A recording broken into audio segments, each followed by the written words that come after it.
aplikasi Qur'an ini kayak bisa berjalan sejalan dengan teknologi tapi tetap bisa bersampul Islam gitu kan. Karena sekarang kan kita anak muda pasti suka yang simple. Guru lagi akan menghadapi calon anak-anak spesial nih. Nah, kita sebut dengan anak spesial kan. Itu apa motivasinya?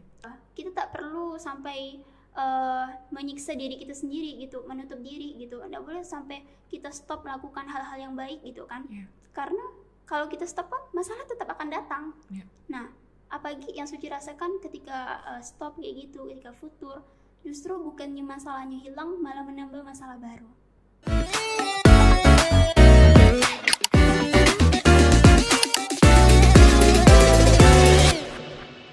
Bismillahirrahmanirrahim. Alhamdulillah kali ini saya ditemani oleh Suci.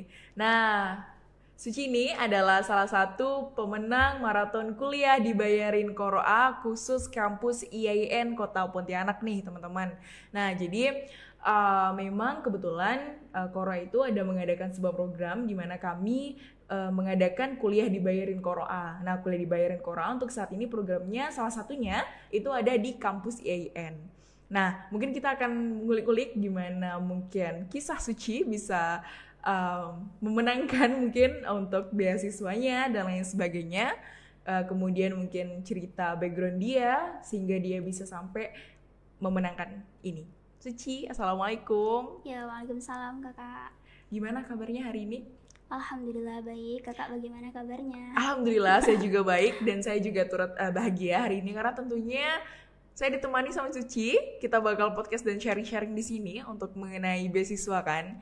Nah, program beasiswa kuliah dibayarin Qur'an. Nah, ini kan tentunya kompetitif banget kan. Banyak itu mahasiswa IAIN tuh ada sekitar berapa sih yang mabanya? Mabanya sekitaran hampir 1.500-an. Nah, hampir 1.500-an. Kurang lebih seperti itu ya, rata-rata mungkin 1.500-an. Nah, di angka 1.500-an kemudian Suci salah satu anggota yang juga ikut berkompetisi. Nah, di sana tentunya ini juga akan berkompetitif banget ya Suci ya, karena harus harus saling berkompetisi nih antara sampai 1.500 orang. Nah, sebelumnya Suci memang udah basic suka baca Quran mungkin atau lain sebagainya? Kalau misalnya baca Quran ya basicnya sih bisa kan, kita belajar dari guru-guru ngaji gitu, dari orang tua juga. Nah mungkin untuk ngaji-ngaji gitu aja kan baca. Nah tapi kalau untuk hukum bacaan yang lebih mendalam itu belum terlalu baiklah belajarnya gitu. Oke, berarti tapi tetap aja sih kan namanya kita kan ini ya memang terus belajar kan, bahkan sampai mungkin yang udah bergelar ustazah dan lain sebagainya juga tetap belajar ya tentunya. Nah, itu sih menurut saya hal-hal normal-normal aja sih Suci.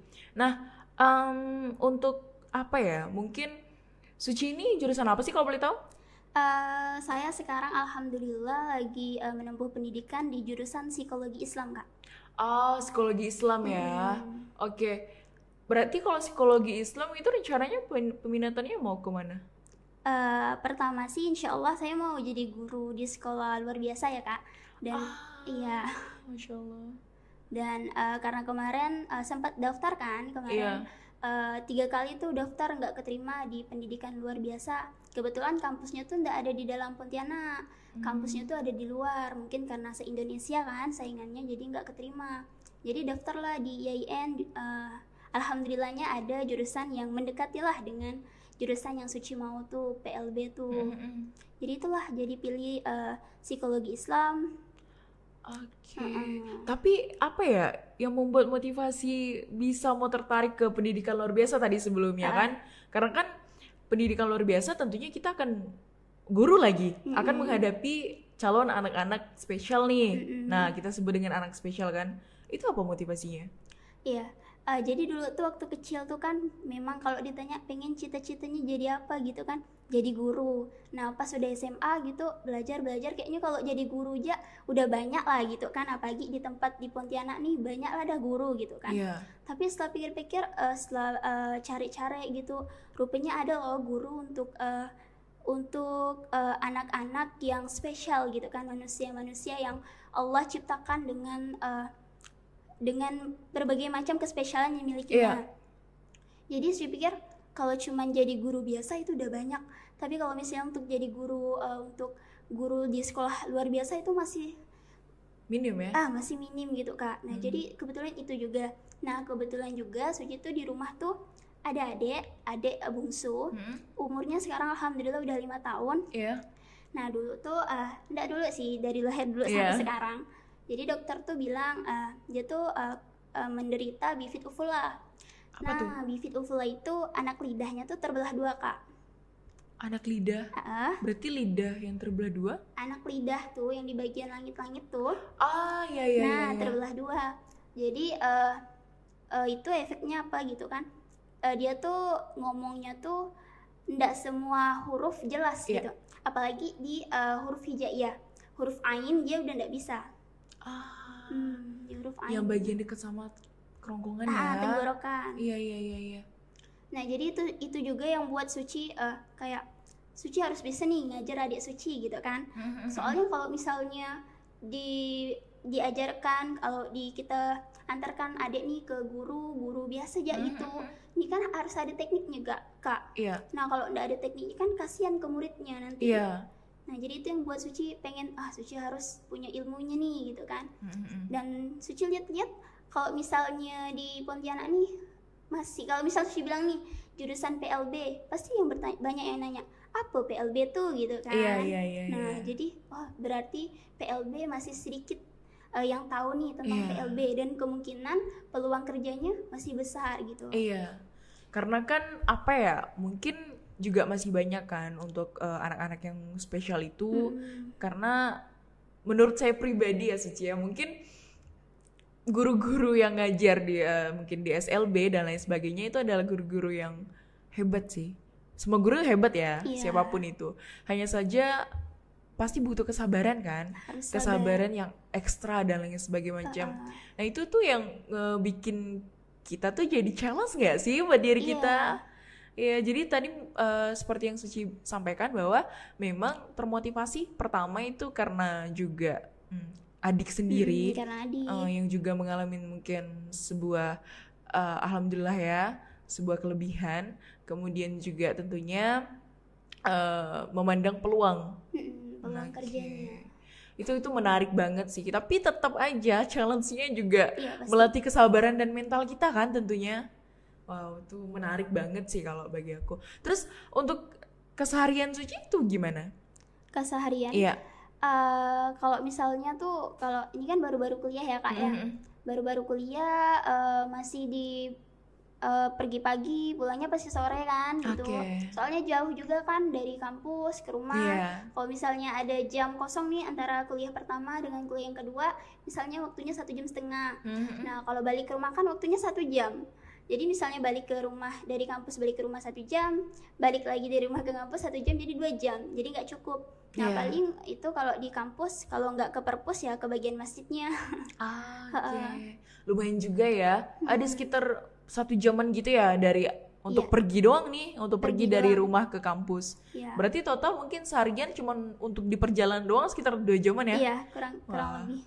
Sangat-sangat memakan waktu. Karena kita tuh kalau udah di jalan bad mood nggak sih? Iya, karena kalau udah di jalan terus tambah lagi macet tuh bad mood parah. Karena saya pribadi misalnya kalau pakai mobil aja kita udah ini ya, udah bad mood ya. Apalagi kalau pakai motor mungkin panas dan lain sebagainya. Kalau di mobil kan kita masih ada AC. Cuman kalau pakai motor kan lebih ini kan rasanya, rasa panasnya dan lain sebagainya. Itu yang bikin bad mood kadang-kadang ya Suci ya. Oke, berarti kesehariannya memang fokus kuliah aja ya? Sambil ngajar ngaji. Oh, ngajarin ngaji juga? Tapi enggak ramai. Cuman adik-adik kecil gitu. Oh, kayak TPA anak-anak kecil gitu ya? Private? Enggak. Suci? Itu kan di rumah kan lumayan ramai anak kecil kan. Di samping-samping rumah, tetangga, adik-adik sepupu juga. Berarti bukanya di rumah? Di rumah. Habis maghrib, langsung ke rumah, sholat maghrib. Langsung habis sholat maghrib ngaji. Masya Allah, itu setiap hari? Kalau misalnya Suci ndak pulang malam, kalau misalnya pulang malam nanti libur dulu ya gitu. Nanti besok insya Allah kalau Mbak ndak pulang malam gitu, kita ngaji lagi. Oh berarti untuk anak-anak tetangga ya? yang mau ikut. Kan anak kecil kan masih suka ikut-ikutan kan. Iya. Nah, yaudah nggak apa-apa, yuk kita belajar. Dan itu kan sambil ngajar si adik tadi tuh. Biar adiknya juga ada temen ya. Wow, ini keren banget. Ternyata juga guru ngaji ya ternyata. Mungkin inilah jadi alasan dia bisa cepet dapat beasiswa nih. Ini menarik banget sih Suci. Tapi untuk background kecil Suci sendiri itu gimana? Boleh ceritain nggak kisah masa kecilnya bisa sampai mungkin apa sih yang membuat Suci tuh bisa belajar Quran? Entah mungkin karena orang tua atau gimana? Suci tuh dulu waktu kecil tuh memang diajarkan untuk selalu belajar. Oke. Cuman dulu tuh kan karena dulu tuh zamannya TK tuh, kawan-kawan pergi TK nih. Kawan-kawan pergi TK, Suci tanya lah sama Mak Suci, Mak pengen sekolah TK gitu kan. Iya. Mama nanti aja sekolahnya sama Mama aja, selalu sama Mama gratis katanya kan. Oh iyalah ndak apa-apa. Nah jadi kan dulu tuh Mama tuh ikut bapak kan, pagi dulu ke ladang, ke kebun. Suci di rumah kadang nggak ikut. Nah kalau misalnya udah ke kebun pasti malamnya belajar. Pertama-tama dulu belajar ngaji Suci udah besar di usia 7 tahun. Oke. Di usia 7 tahun baru belajar ngaji. Nah dari usia 5 tahun sampai 7 tahun itu Mama ajarkan Suci buat baca dan menghitung. Oke. Nah jadi belajar ngaji di usia 7 tahun. Nah ternyata Suci baru tahu sekarang nih kenapa Mama tuh ajarkan Suci ngaji di usia 7 tahun gitu kan. Ternyata usia 7 tahun tuh usia dimana anak udah baik kan dalam untuk belajar seperti itu, untuk mengingat segala macam. Nah kata Mama dulu waktu umur Suci 7 tahun pas ngajarnya tuh kan, kalau sekarang kan ada Iqra ya. Iya. Kalau dulu masih yang pakai Al-Quran alif bata tuh. Masih kayak gitu. Jadi diajarkan langsung sama Mama dulu. Yang ngajarkan ngaji pertama Suci itu Mama. Terus ikut-ikutan lagi nih sama kawan ikut belajar ngaji, ada guru ngaji kan di sana. Ikutan, ternyata Suci ndak betah belajar ngaji rame-rame gitu kan, ndak tahan lah nunggunya segala macam. Jadi lanjut lagi ngaji sama Mama, udah langsung ngaji. Alhamdulillah selama ngaji sama Mama lancar-lancar aja sih. Oke, berarti memang dari awal tuh udah belajar Qurannya sama ibu ya? Sama. Jadi memang setelah sama ibu, lalu kemudian nanti Suci ikut yang TPA, ikut sama teman-teman.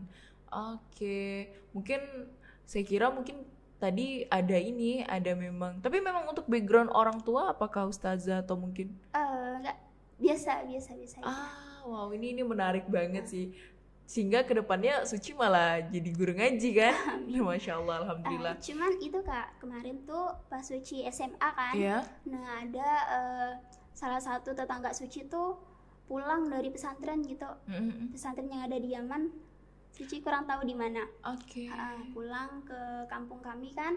Habis itu alhamdulillah. Nah, saya di sana tuh panggilnya paman. Dia manggil abang. Alhamdulillah beliau nih mau membagikan ilmu yang beliau dapat di sana kan ke kami nih. Jadi pas itu Suci sekitaran kelas 10 lah. Nah, dulu SMA kelas 1 ya. Dulu tuh kan pas Suci SMA lagi zamannya Covid tuh. Iya. Sekolah dari rumah. Nah jadi pas itu paman tuh ngajak kawan-kawan yang kayak Suci tuh, remaja-remaja buat belajar ngaji plus tajwid. Nah dari situ lah tuh Suci mulai belajar tajwid tuh. Kalau sama Mama tuh yang ngaji-ngaji basic biasa aja. Iya sih, versi ini nggak sih versi kita ngaji tapi nggak pakai tajwid gitu. Maksudnya gitu. Ini A gitu, tapi nggak jelasin kalau alif ketemu fathah, hukumnya bacaannya apa atau lain sebagainya gitu kan. Iya betul. Iya. Nah jadi belajar tajwid tuh pas SMA. Oh berarti lebih spesifiknya itu ya. Oke, ini menarik sih. Berarti kebetulan tuh wasilah dari guru itu tadi ya, yang mungkin dia habis mengenyam pendidikan dari luar negeri, kemudian diteruskannya sehingga memberikan impact sama masyarakat ya. Alhamdulillah iya. Oke, keren sih. Tapi apa ya, sejauh Suci ini menyelesaikan pembelajaran Quran di Qoro'a, itu tuh stepnya seperti apa? Suci mungkin entah mengerjakannya di saat-saat apa, apakah memang di saat sesenggang istirahat atau lain sebagainya. Boleh diceritain nggak proses Suci selama menyelesaikan pembelajaran Quran di Qoro'a ini? Iya. selama suci pertama-pertama pasti bersyukur dulu ya Kak, karena bertemu Qur'an gitu. Nah jadi yang seperti Suci bilang di awal, Suci tadi tuh orangnya ndak bisa kalau mau belajar ngaji sama guru ngaji gitu kan. Karena pertama orangnya tuh biarpun bangun pagi pasti terlambat. Nah sudah terlambat gitu, padahal udah siap-siap dari awal pasti terlambat gitu kan. Nah serunya di Qur'an ini kan ndak perlu keterikatan. Jadi kapanpun kita bisa nyetor. Misalnya Suci lagi pengen nyetor subuh Suci nyetor gitu. Nah dulu jadi memang sih di Qoro'a kita perlu jaringan internet. Nah, alhamdulillah di kampus tuh ada wifi. Nah, jadi kebanyakan sih Suci nyetornya di kampus. Kadang diam-diam nyetornya di perpus. Kadang juga di masjid, kadang di aula ma'had. Gitu. Tapi kan kalau di perpus ini ya sebenarnya nggak boleh berisik. Nggak boleh berisik ya, berarti diam-diam ya kamu ya. Iya.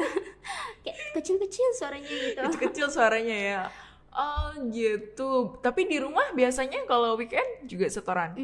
Kalau di rumah enggak cuman pas hari libur sih setoran. Kalau misalnya pulang kampus nih, misalnya lagi enggak banyak tugas nih kan, nyetor. Kalau misalnya ada bapak gak nih, soalnya di rumah tuh wifi-nya di HP bapak gitu.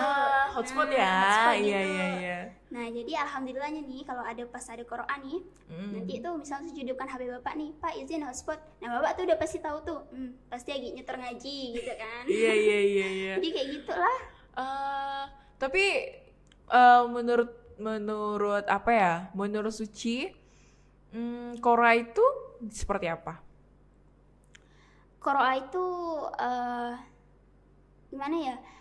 Keren gitu Kak, karena dia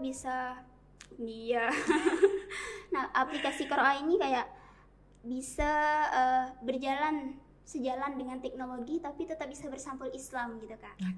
Karena sekarang kan kita anak muda pasti suka yang simple. Kayak kita nggak perlu lagi kita mau nyet nih pakai baju segala macam, mau pergi ke guru ngaji segala macam gitu kan. Nah kita misalnya udah kalau misalnya pengen mood, misalnya lagi bareng kita mau nyetor gitu kan, lagi duduk-duduk di rumah gitu nonton TV mau nyetor gitu, fleksibel gitu waktunya, jadi enak untuk kaum yang malas gitu, yang rebah-rebahan gitu. Kalau 1 sampai 10 seberapa Suci merekomendasikan Qoro'a sama teman sebaya? 10 sih. 10? 10. Karena sebutuh itu atau gimana? Iya, karena kita nih kan sekarang kan memang harus ngikut zaman teknologi gitu kan. Kita di zaman teknologi memang juga harus kita nggak boleh ketinggalan gitu Kak. Nah di zaman teknologi kita nggak boleh ketinggalan, begitu juga dengan agama kita, dengan Islam gitu kan. Nah karena Qoro'a ini kan aplikasi yang buat kita belajar Al-Quran nih Kak. Al-Quran itu kan pedoman hidup ya. Nah jadi kalau Suci pribadi sih, ketika Suci merasa capek gitu kan, lelah, bingung kayak ya Allah habisnya harus ngapa gitu kan, udah capek, pasti nanti kayak hati kayak pengen baca Al-Quran gitu kan. Nah pasti kayak pengen baca Al-Quran, jadi baca. Nah kalau Suci pribadi udah sekitaran dari SMA sih, Suci mulai belajar untuk terapi ayat suci. Gimana? Terapi ayat suci. Nah jadi terapi ayat suci ini kita baca ayat suci kita. Kalau di Islam kan Al-Quran ya. Nah biasanya nih kita kalau di umumnya lah kita cuman baca ayat Al-Quran yang Arabnya aja kan. Nah kalau Suci baca ayat Al-Quran yang Arab dan artinya. Jadi disitulah fungsi Al-Quran sebagai pedoman. Kalau kita baca aja, ini menurut Suci ya Kak, kalau kita baca aja Arabnya tapi kita tak tahu nih artinya apa gitu kan. Nah berdampak di kita tuh mungkin enggak 100% gitu kan, pasti ada berdampak tapi enggak 100%. Nah ketika Suci mulai terapkan terapi ini sama diri Suci sendiri, mulai baca dari misalnya Al-Quran Arabnya dulu, habis itu baru artinya. Kayak pernah tuh pas itu Suci lagi benar-benar kayak mau marah gitu kan, ngapa ini harus ada di Suci gitu kan. Habis itu ketemu surah Al-Insyirah, isinya tuh kalau nggak salah nih ya Kak, Allah tuh nggak bakal beri kita kesulitan, namun setelahnya tuh pasti ada kemudahan. Nah jadi dari situ udahlah, ini sulit, tapi pasti habis itu udah hilang lagi gitu kan. Pasti habisnya kalau ada masalah pasti datang masalah lagi, toh dunia memang tempatnya masalah kan Kak. Kayak gitu, udah kayak gitu. Nah jadi apalagi di aplikasi Quran ini kan udah lengkap kan, udah ada Arabnya, ada Latinnya, artinya, terjemahannya, terus banyak fitur-fitur yang ada fitur ibadah tuh, Suci suka tuh. Renungan dan lain-lain ya. Iya, karena kan Quran juga dilengkapi sama hadis ya. Kalau kita dulu hadis aja ya, kita harus pakai buku yang tebel-tebel. Kitab-kitab yang tebel-tebel. Tapi sekarang tuh di Quran memang udah dilengkapin kan, kayak beberapa jenis-jenis hadis. Kemudian ya udah kita tinggal cari aja kan, di pencarian juga ada. Terus menarik sih kalau tadi Suci bilang menyebutkan dengan terapi ayat suci. Tadi saya agak ngeblank karena sama-sama suci kan, namanya suci, terapi ayat suci itu gimana gitu. Oke. Terapi ayat suci ya, bener banget sih, karena gini aja loh, dalam kita sholat kita baca Al-Fatihah ya, baca Al-Fatihah doang, Arabnya doang nih, tapi kita nggak tahu artinya. Itu tuh memang akan ada feel yang berbeda saat kita sholat dengan membaca Al-Fatihah, kita tahu artinya, dengan feel dimana kita membaca Al-Fatihah tapi kita tahu artinya nih. Nah itu yang dari tidak tahu ke tahu, otomatis kan feelnya beda. Bahkan tidak sedikit bahwasanya ketika kita dalam sholat dan lain sebagainya itu sampai feelnya sampai meneteskan air mata nggak sih? Pernah nggak Suci gitu? Pasti pernah sih, apalagi di akhir-akhir ini. Nah kan?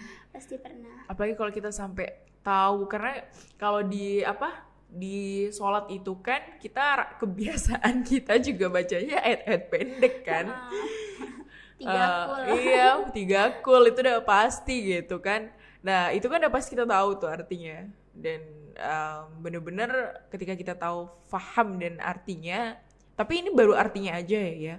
Karena biar gimana pun namanya Al-Quran, tetap kita harus mengkajinya dengan ustadz. Nah, jadi kita juga nggak bisa nih benar-benar emang betul kayak kita mungkin melihat arti dan lain sebagainya, tapi tetap harus juga mengkaji lagi satu ayat ini apa supaya kita nggak salah paham. Iya benar kata kakak. Karena kalau kadang kita baca buku aja nih ya, baca buku aja kan tetap harus perlu guru ya. Ini apa gitu, karena kalau kita cuma baca doang, belajar doang, takutnya salah paham. Iya, karena dalam satu hadis aja kita perlu mengkaji lagi. Iya kan, kita harus cari tahu ini pendapat ulama-ulama lanjutannya seperti apa. Tafsirnya seperti apa. Jangan sampai kita cuman mungkin baca artinya atau mungkin baca sebuah hadis atau ayat Quran, cuman baca gitu, ujung-ujungnya kita ya udah mentok gitu, sehingga kita nggak bisa nih nerima pendapat gitu kan, padahal kan sebuah hukum atau sebuah apapun diturunkan juga demi kebaikan umat kan. Itu sih bagus banget sih, cuman tetap harus mengkaji ya. Tapi tetap ini ya, tetap sering juga nonton belajar gitu ya, kajian dan lain sebagainya ya. Nggak terlalu sering sih, tapi juga beberapa kali pasti. Beberapa kali. Wow, ini menarik. Kemudian ya untuk aplikasi Qoro'a itu kan tadi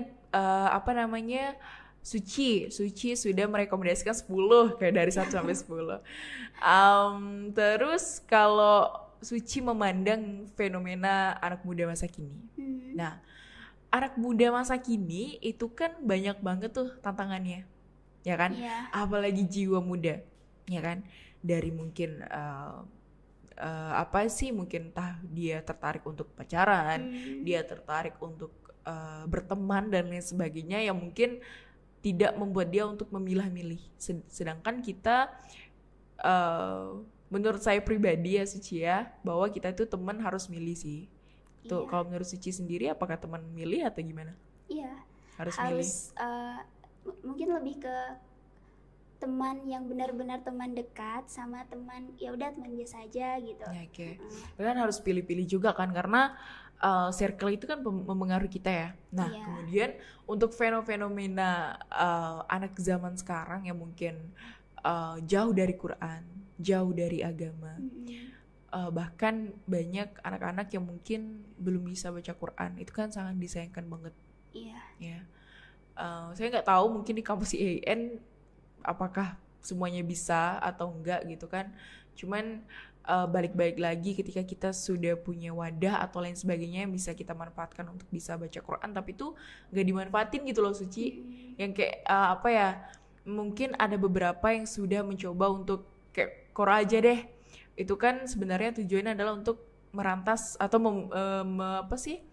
merantas buta aksara Quran gitu, sehingga karena kan di Indonesia itu sekitar 60% tuh gak bisa baca Quran, dia buta aksara Quran. Jadi memang tujuan Quran itu adalah untuk membantu orang agar bisa baca nih. Makanya ada pengenalan hijaiyah. Mungkin Suci udah semua kan, udah materi-materinya udah Suci pelajarin kan. Nah itu kalau menurut Suci sendiri untuk pengenalan hijaiyah untuk seseorang yang gak bisa baca Quran, kira-kira gimana? Pengenalan hijaiyah itu kayaknya harus sekali kan, karena dasar kayak kita mau membaca gitu, kalau nggak tahu dengan hurufnya nggak bakal bisa gitu kan, mau nyatukan menjadi sebuah kata gitu kan. Apalagi sebagian besar nih ada yang udah bisa ngaji, tapi dalam penyebutan kan ada mahrijul huruf ya Kak, yang Suci belajar di materi Quran itu tempat keluarnya atau bunyi huruf itu kan. Nah kan ada beberapa huruf hijaiyah yang hurufnya hampir bunyinya tuh hampir terlihat terdengar sama gitu kan, tapi tempat buat kita mengeluarkan bunyinya tuh beda. Nah itu jadi dari lingkungan Suci dulu lah ya, lingkungan Suci dulu. Ada yang bisa ngaji, basicnya bisa ngaji, bisa membaca Al-Quran, kenal dengan huruf hijaiyah, tapi dalam penyebutan mahrijul hurufnya masih kurang tepat. Oke. Iya sih, karena kita tuh kadang memang bisa baca, cuman tuh ya udah bacanya tuh kayak baca acak-acakan gak sih? Jadi sehingga kita nggak tahu nih harusnya keluarnya lewat tenggorokan atas, misalnya di bagian pangkal lidah, misalnya atau sebagainya macam kan, itu nggak terlalu di ini kan ya, nggak terlalu dispesifikan kita pembelajaran itu ya. Iya sih, bener banget sih. Terus untuk kalau kita masih ngebahas fenomena anak masa kini ya, anak masa muda yang mungkin banyak tertarik sama dunia luar, sampai mungkin ya bisa dibilang ya beberapa orang mungkin sedikit melupakan atau tidak membaca Quran. Padahal kita ya kalau balik-balik lagi sama perintah awal wahyu yang diturunkan Jibril, kita disuruh Iqra kan? Iya, baca kan. Nah, tapi sayangnya nggak semua orang tuh paham sama itu gitu. Padahal dari awal tuh tugas awal kita disuruh baca dulu gitu kan. Nah itu sih.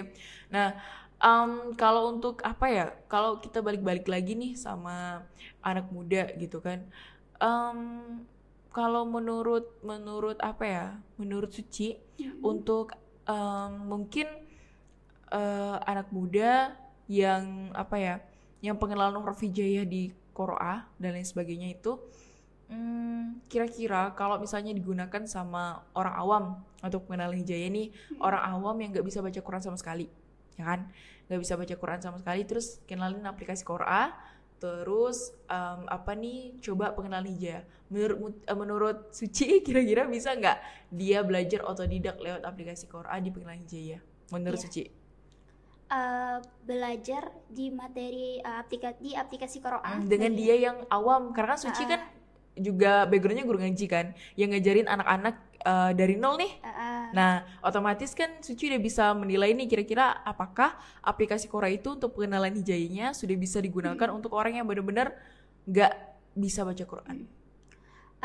Kalau misalnya materi di Qur'an yang bagian pengenalan hijaiyah, itu kan materi dasar ya untuk kita ngaji.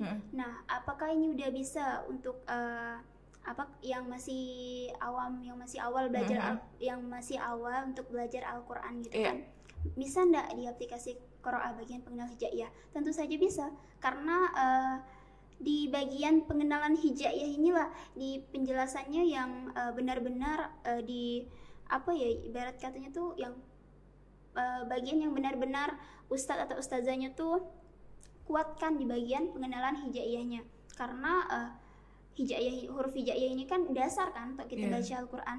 Nah jadi di aplikasi Qur'an dari Suci sendiri lah ya Kak, dari Suci sendiri yang kembali membuka materi video di aplikasi Qur'an itu, yang Ustadz terangkan itu di bagian pengenalan hijaiyah itu mudah dimengerti dan cara penjelasannya pun mengikuti perkembangan zaman gitu.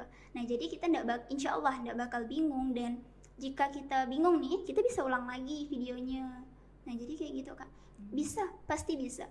Yang belum mengerti yang belum mengerti lah dengan Al-Quran secara garis besar atau garis kecilnya, pasti bisa untuk pengenalan hijaiyah di aplikasi Qur'ah ini Kak. Alhamdulillah jika begitu. Berarti ini kan apa ya, bisa dibilang saya pribadi meminta mungkin tanggapan Suci gitu-gitu. Oke. Alhamdulillah sih kalau memang karena memang balik-balik lagi kan, karena tujuan kita memang ngebantu, titik awalnya itu bantu orang untuk bisa baca Quran. Nah, kalau kita balik lagi nih sama kuliah dibayarin Qur'ah, Suci ini kan alhamdulillah jadi salah satu pemenangnya yang dapat nih kuliah dibayarin Qur'ah untuk mendapatkan beasiswa dari Qur'ah. Nah, ada nggak sih tanggapan dari teman-teman Suci yang ngelihat Suci, wah kamu nih poinnya paling tinggi atau lain sebagainya, boleh diceritain nggak? Tanggapan dari teman tuh pasti yang kayak wah keren kayak gitu kan, keren Suci gitu kan, UKT tahun UKT semester ini lepas gitu kan. Kayak gitu, dan pasti kawan yang kayak bilang perjuangan pasti tak mengkhianati hasil gitu kan. Karena kan selama mengikuti maraton ya Kak, kita kan nggak cuman duduk diam gitu kan, kita pasti mengerjakan tugas dari maraton tersebut. Nah jadi kawan-kawan yang Suci cerita, apalagi udah pengumuman pemenangnya udah diumumkan sama Qur'ah gitu kan, kawan-kawan kayak bilang wah mantap Suci gitu, Masya Allah Suci gitu, kayak ini mereka yang udah ikut Qur'ah, ih keren gitu, coba dulu ikut gitu. Penyesalan selalu datang di akhir. Iya, karena padahal 1.500-an ya, tetap kompetitif, pasti kompetitor teman-teman pasti juga berkompetisi. Cuman kan balik lagi seberapa seringnya, seberapa konsisten. Betul. Iya, karena yang paling berat tuh memang istiqomah sih. Kayak gini loh Suci, kita kalau kita perempuan aja ya, kita cewek, mungkin kita bisa nih berpakaian langsung bercadar misalnya, langsung bercadar. Tapi masalahnya kita konsisten gak sama pakaian itu gitu. Karena sulit kan buat kita bisa konsisten. Itu mungkin analogi secara secara dasarnya gitu kan. Apalagi kalau misal belajar Quran gitu, padahal tuh HP tiap hari kita pegang gak sih? Tapi kalau buka Qurannya aja itu kayak mungkin 1 minggu berapa kali gitu. Iya, kalau 1 minggu ada, bisa jadi cuma sebulan. Ini kan periode kita kan dari Oktober ya, dari Oktober sampai Januari. Nah, dari Oktober sampai Januari itu berarti sekitar 5 bulanan ya? Kurang lebih 5 bulanan. Mungkin ada kali yang gak buka sama sekali ya? Yang gak ikut kompetisi ini ya? Rasa sih ada Kak. Tapi padahal kalau kita balik lagi, untuk belajar Quran juga juga penting kan? Karena balik lagi seperti yang Suci bilang, dan kita juga ketahui bersama bahwa Al-Quran adalah pedoman hidup. Kalau sampai pedoman hidup aja kita nggak mau baca, gimana kita mau tahu hidup kita, ya kan? Kalau kita balik lagi sama Quran nih Suci, bisa dibilang kan kita pasti dekat sama Al-Quran nih, karena tadi balik lagi bahwa Quran adalah pedoman hidup. Tapi selama Suci mungkin sudah dewasa pemikirannya dan lain sebagainya, dan semakin lekat nih dengan Quran, seperti yang tadi Suci bilang bahwa ada ngelakukan terapi dan lain sebagainya dengan versinya Suci. Nah, seberapa jauh sih setelah Suci lebih dekat dengan Quran, ada perubahan di dalam hidup Suci? Suci tuh dengan Al-Quran tuh ya dulu nih nggak terlalu dekat, kayak udah kayak formalitas, kayak karena udah kebiasaan dari keluarga 1 hari harus ada ngaji gitu kan, udahlah kayak udah kebiasaan formalitas, misalnya habis sholat maghrib harus ngaji gitu kan. Nah semenjak SMA gitu kan, semenjak ketemu orang-orang yang lebih paham gitu dengan agama, dengan Al-Quran terutama, Suci mulai belajar nih, mulai dekatkan diri nih sama Al-Quran. Kayak setiap kali ada masalah gitu, pasti coba cepat ambil wudhu gitu kan, langsung kita baca Al-Quran, terus cari, kadang tuh suka random, buka random gitu, baca terus lihat artinya gitu kan. Nah apalagi di usia sekarang nih kan, usia beranjak dewasa, dari remaja nih, remaja tengah mau ke remaja akhir gitu kan, sulit mengendalikan perasaan-perasaan gitu. Kayak apalagi sekarang kan Mama Suci lagi sakit nih, kayak banyaknya gitu kan, otomatis belum bayar kuliah mikirnya gitu kan, belum biaya mama, biaya rumah gitu segala macam. Pas itu ada nih momen di saat mana Suci udahlah, sholat pun Suci, ngaji pun Suci sama gak gitu, masalah datang terus gitu kan. Ada momen Suci stop gitu, tapi yang Suci rasakan nih Kak, pas stop tuh kayak stop ngaji. Pernah kayak gitu, pernah sampai stop gitu. Tapi pas dirasakan kayak apa ya, hari ini kayak ada yang belum gitu. Nah kayak apa ya, nggak kayak tenang ya, nggak tenang gitu. Kayak setiap hari tuh Suci kayak gitu. Yang biasanya nih kalau sholat alhamdulillah 5 waktu, tapi karena masih remajanya nih, kayak susah ngatur emosi gitu kan, futur kayak, ya. Kayak gitu. Pernah nggak sampai 5 waktu, kayak ya Allah kok kayak ada yang salah gitu. Apa nih yang salah gitu kan, kok ada yang kurang, apa yang hilang gitu kan. Habis itu ketemu nih sama orang-orang baik lah ceritanya, yang kembali menjadi tokoh-tokoh dalam buku halaman hidup Suci nih. Ketemulah sama mereka bilang kayak gini, Suci katanya, hidup itu tempatnya masalah gitu kan. Mau kita gimana pun, mau kita sebahagia apapun, kita umur kita mau sampai kapanpun pasti ada masalah. Jadi kita tak perlu sampai menyiksa diri kita sendiri gitu, menutup diri gitu. Nggak boleh sampai kita stop melakukan hal-hal yang baik gitu kan. Karena kalau kita stop kan masalah tetap akan datang. Nah apalagi yang Suci rasakan ketika stop kayak gitu, ketika futur, justru bukannya masalahnya hilang, malah menambah masalah baru. Nah kayak gitu. Jadi pas itu Suci kembali ke Allah, Suci cerita lagi Allah, Suci minta maaf kayak gitu kan. Pernah sempat melarikan diri dari genggamanmu gitu kan bahasanya. Habis itu coba ngaji lagi, coba sholat lagi, coba pokoknya minta ya Allah tarik kembali gitu kan. Pokoknya jangan sampai lepaskan lagi gitu. Jadi pas itu alhamdulillah nih, yang tadi itu kan lagi banyak masalah segala macam, lagi bingung, lagi sedih gitu kan, bukalah Suci buka random Al-Quran, terbukalah surah Al-Insyirah yang tadi Suci bilang di awal, bahwa di setiap kesulitan selalu ada kemudahan. Quran surah Al-Insyirah ayat 5-6 ya. Nah iya benar sekali. Jadi dari situ Suci belajar, udahlah, mau masalahnya kayak manapun harus tetap sama Al-Quran gitu. Mau masalahnya kayak manapun harus tetap sholat gitu.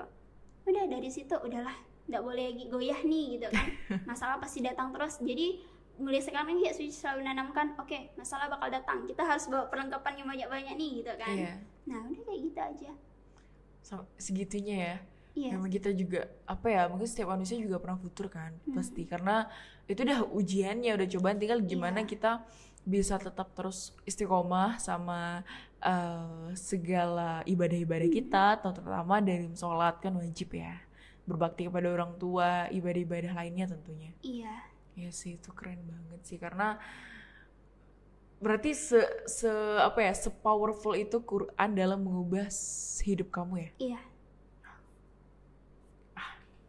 Oke, mungkin berarti kalau saya tanya ayat favorit, berarti ayat favoritnya itu? Atau ada ayat favorit lain?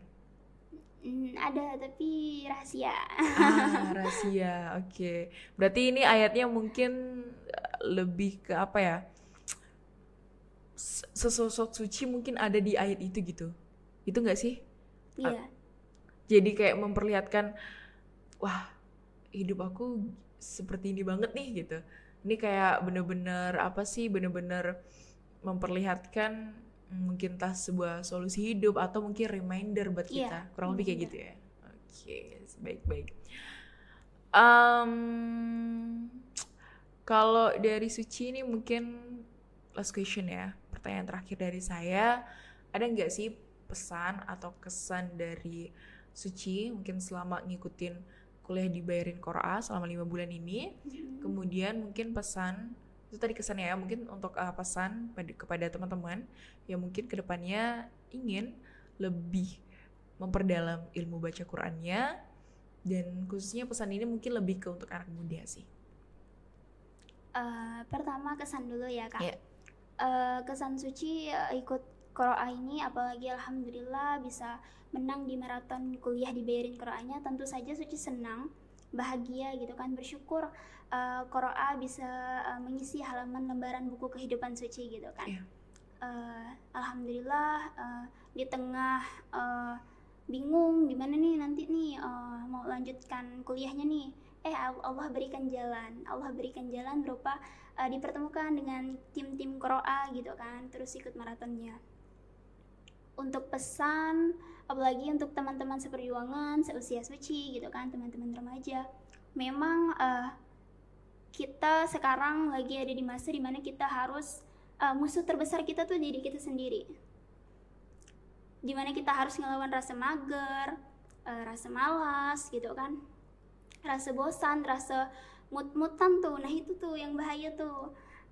Jadi Suci cuman berpesan kayak gimana pun apapun yang kita rasakan, jangan sampai lupa untuk mempelajari ilmu yang pada dasarnya memang ilmu itu yang harus kita pelajari. Itu salah satunya Al-Quran. Yeah. Al-Quran sebagai pegangan kita nih, pedoman kita nih gitu kan.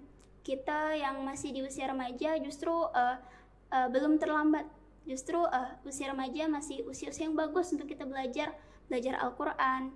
Insya Allah selama kita belajar yang baik, hasilnya akan baik juga. Yeah. Karena balik-balik lagi yang gak ada kata terlambat dalam belajar. Iya. Karena kita belajar tuh bahkan sampai kita tua, sampai ya kita nggak belajar tunggu kita udah mati aja, kita udah meninggal, ya kan? Iya. Bahkan sampai ada yang pepatah itu mengatakan bahwa mungkin dalam mencari ilmu, ya kan, mencari ilmu itu anggaplah seolah-olah kamu akan hidup 1000 tahun. Dan ketika kamu beribadah, anggaplah kamu akan mati besok. Ya kan, sampai segitunya gitu. Sehingga ilmu dan agama ini tentunya akan saling terus berkolerasi ya, Suci. Iya. Ini menarik. Di teman-teman yang mungkin sedang futur, sedang mencari jati diri, karena kan usia-usia sekarang usia masih mencari jati diri ya. Benar. Dari SMA, kuliah itu benar-benar masih cari jati diri. Maka balik-balik lagi bahwa ada Allah. Allah selalu nerima apapun keadaan kita. Bahkan sampai kita lupa pun Allah masih kasih ujiannya untuk apa? Untuk kita back. Karena siapa kita kan? We are nothing, Allah is everything. Yeah. Nah, jadi tetap balik-balik lagi. Semoga teman-teman yang mungkin pendengar yang menonton podcast ini bisa tercerahkan dan tentunya juga memberikan manfaat. Dan buat teman-teman yang mungkin kuliah di EN ataupun kuliah di tempat lain, mungkin harapannya semoga kedepannya program-program kuliah dibayarin Qur'an bisa di seluruh universitas manapun, sehingga seluruh teman-teman yang sedang kuliah, mahasiswa di luar sana ataupun baru mau masuk kuliah nih bisa juga merasakan manfaatnya seperti Suci. Yeah. Yang mungkin kita bisa saling sama-sama untuk belajar Qur'an bareng di Qur'an, kemudian kita bisa juga saling sharing ya seperti Suci seperti ini.